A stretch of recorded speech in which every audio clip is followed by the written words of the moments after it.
Good afternoon to participants and good afternoon, Ronnie, my fellow panel member. I'm here to speak a few words, as Faye has said, on the governance of private companies in this age of disruption. Companies are being required to navigate in this changing regulatory environment. And in the year preceding COVID, we had two changes which were made to our legislative landscape, which had far-reaching effects on companies. Just to recap and to come forward, before COVID-19, and as many of you are already aware, the Caribbean Financial Action Task Force produced its mutual evaluation report on anti-money laundering and counter-terrorist financing measures in Trinidad. And it highlighted the deficiencies in our legislative framework in relation to disclosure obligations for profit and non-profit companies. So firstly, it identified the need for transparency with respect to beneficial owner and beneficial interest held in companies as being necessary to protect the local and the international economic systems against disguising and conversion of the proceeds of crime, tax evasion, and corruption and unfair business practices. Secondly, the FIU, as the anti-money laundering and counter financing regulator, went further and identified non-profit organizations as possessing a vulnerability to being abused by criminals to foster laundering of criminal proceeds or financing of terrorist activities. So in 2019, they passed the two legislative changes were made. One, the Companies Amendment Act, and the other one, the Non-Profit Organization Act, both of which came into force in about mid-2019. Both of these laws were intended to create more transparency and regulatory oversight, the effect being that they created more compliance obligations for both for-profit and non-profit organizations. Understanding and coping these regulatory changes was challenging pre-COVID. And post-COVID, it has added more challenges to companies. So the Companies Amendment Act, as we know, it seeks to unmask beneficial ownership in companies. We heard yesterday from Professor Garrett that shareholders do not own a company. But for our immediate regulatory environment, the UBO is the person or persons that the registry wishes to capture and identify, and has placed obligations on companies to ensure that the UBO of a company is recorded in the company's records and publicly available. The details of that person are publicly available in the records of the company's registry. The regulatory regime in the changing environment has placed reporting and disclosure obligations, as well as criminal penalties for failure to comply, on the beneficial owners now, shareholders, and companies, including the directors and senior officers of these companies.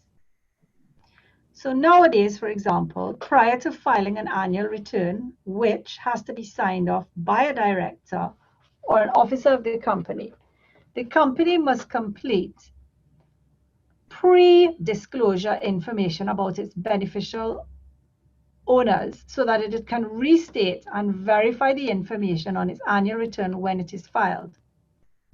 Now, to facilitate the beneficial ownership disclosure obligations, companies have to issue a notice to their shareholders in a Form 44, but issuing of that notice, Form 40 notice, that in itself triggers time-sensitive obligations on the company's shareholders and beneficial owners and the company.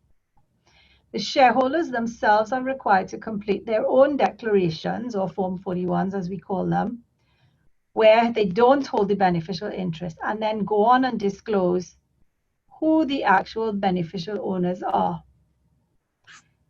In turn, the beneficial owners themselves have to make a declaration, which is the Form 42, and return that to the company. And all of this has to be done within 30 days of receipt of the notice from the company.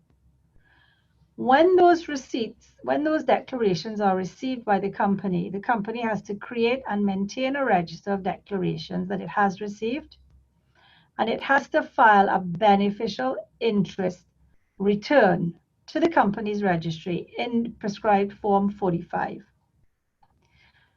If new shares are issued by a company, it also has to notify the company registry and again fill out a specific Form 46. Any changes in details of any of the beneficial owners also triggers a filing obligation. So yesterday we were discussing and we spoke about things that can be done at home and things that can be done remotely. And there are just some things that cannot be done remotely. So whilst companies are now required to rethink their business models and work from home, these regulatory obligations do not permit this. And therefore, companies really need to take a hard look at the changing regulatory obligations and factor these into their strategic planning going forward. There are several challenges which companies are being faced. The timelines, for example, are creating challenges for companies who are looking at so many other things, their bottom line, how they're going to reach out and get out there and back into business.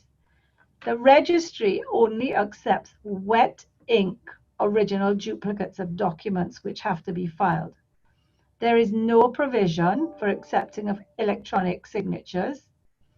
We in Trinidad have only proclaimed in part the Electronic Transactions Act, so that's not assisting us. Another thing the registry has implemented itself, trying to cope with COVID, is that they've restricted the number of persons that come to the registry, and therefore if you want to go there to file anything, it's by appointment only. There are too few of these appointments and they're very far apart and there's a high demand. So if you have deadlines approaching, you really have to think backwards and make your appointment well in advance. There's been uncertainty with documents that have been filed. If you make a mistake and you sign in a felt tip pen, for example, it's queried as being a possible, not an original. The change in regulatory environment is, however, being very closely monitored by the registry since it came into force, and they are scrutinizing all documents which are being filed. And I've had several annual returns that have gone down there to be filed, which have not been accepted because they said the precursor, the Form 45, which is the UBO return, has not been filed, and therefore they will not accept the annual returns. And despite the Companies Act making provisions for filing copies of documents, in practice, it's not allowed. So the change in regulatory environment has been affected by COVID and it's not going away. Directors, shareholders, and managers need to be a lot more aware of their obligations and the timelines. And make provisions to deal with it. Turning now to non-profit organizations, these fall under the FIU, the Financial Intelligence Act, and the Proceeds of Crime Act now classifies an NPO as a listed business. The NPO Act has created obligations for these NPOs, and one of the key changes in the legislation is the creation of the statutory position of controller. A controller of an NPO is essentially the person who has a position or control of management in the NPO. And they must now take on ownership of the compliance obligations of the NPO. These include registering the NPO and ensuring that proper financial accounts and records of all of the activities of the NPO are kept. And it includes keeping records of all, for example, gifts, sales, purchase of property, any cash arising from fundraisers or non-monetary transactions of property, assets, and liabilities. The controller's obligations is to ensure that the financial accounting and the records show and detail all the transactions. For companies that were already incorporated, these obligations started in June of this year. And a company NPO, is required to submit what is called a risk assessment questionnaire. This is an 8-page document which requires full disclosure of a lot of information relating to the NPO. It is quite a detailed document.